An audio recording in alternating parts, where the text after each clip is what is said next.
يعتبر التلوث البيئي من أشد التحديات التي تواجهها المجتمعات البشرية في الكرة الأرضية،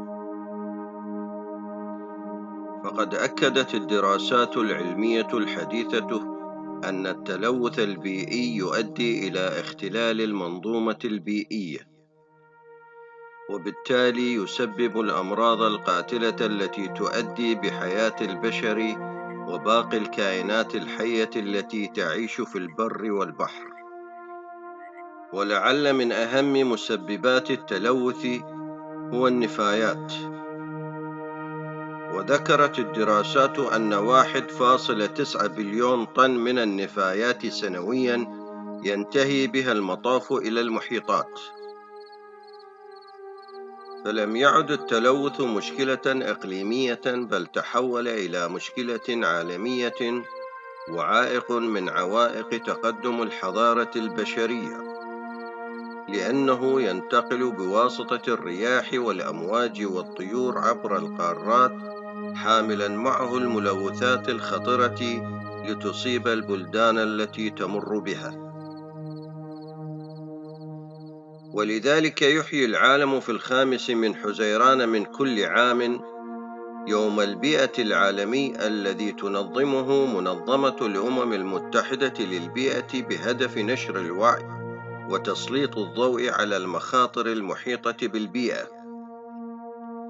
وتحت عنوان التغلب على التلوث البلاستيكي، استضافت الهند احتفالات المنظمة الدولية بهذا اليوم لعام 2018، نظراً لأن إنتاج البلاستيك يشكل حوالي 10% من مجمل النفايات التي يتم إنتاجها في العالم، إذ يتم إنتاج حوالي 400 مليار كيس بلاستيك سنوياً، وينتهي حوالي 8 مليون طن من البلاستيك سنوياً في البحار والمحيطات.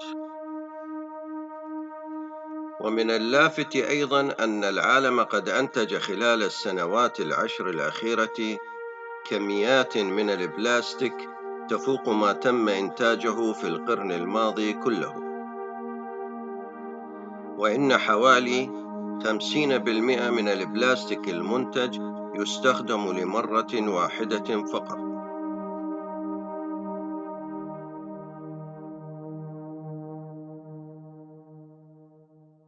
خصوصاً أنه يتم شراء 1,000,000 قنينة مياه بلاستيكية في كل دقيقة، مما يفاقم من تأثيرات التلوث البحري التي تؤدي إلى إفساد البيئة البحرية، وهو ضرر يطول الإنسان والحيوان والنبات.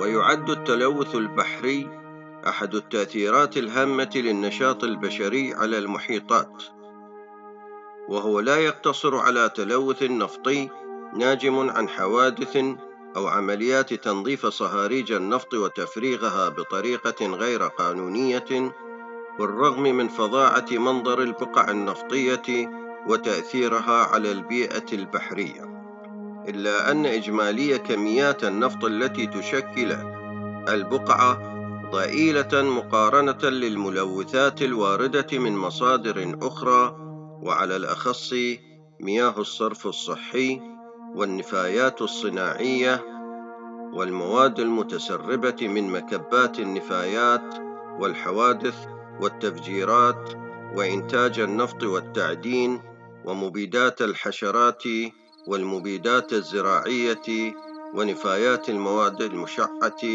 فضلاً عن النفايات البلاستيكية. ومن أجل وقف تلوث المحيطات، ينصح خبراء البيئة باتباع استراتيجية للوقاية من النفايات تتمثل في خفض نسبة القمامة البلاستيكية بشكل كبير جدا.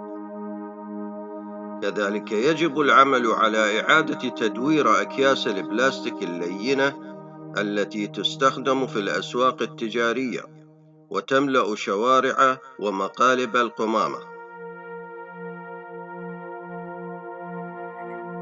كما أن مبادرة فرز القمامة في كيسين منفصلين أولهما للقمامة العضوية، والثاني للأشياء التي يمكن إعادة تدويرها مثل البلاستيك والورق المقوى.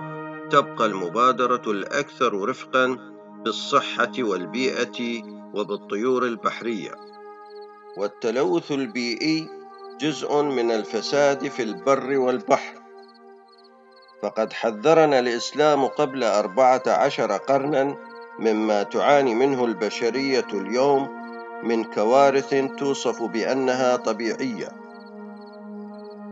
مع أن القرآن الكريم سبق إلى ذلك وحذر منه وأرشدنا إلى أنه إذا أردنا حياة آمنة مطمئنة فلا بد لنا من فهم نظام الطبيعة ومسايرته.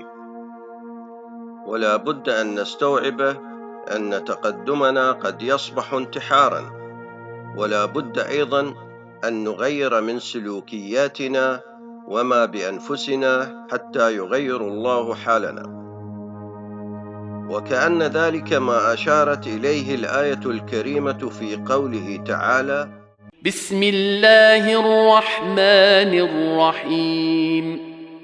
ظهر الفساد في البر والبحر بما كسبت أيدي الناس ليذيقهم بعض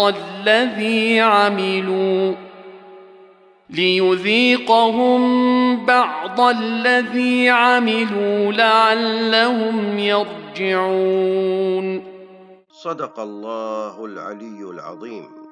وتشير الآية الكريمة بجلاء ووضوح إلى الفساد الذي يدمر البر والبحر نتيجة لتدخل الإنسان في قوانين المنظومة البيئية المتزنة، كما توضح الآية الكريمة الضرر البالغ الذي يحل بالإنسان من جراء عمله هذا. وسلام الله عليكم، وإلى لقاء آخر. دمتم بأمان الله ورعايته.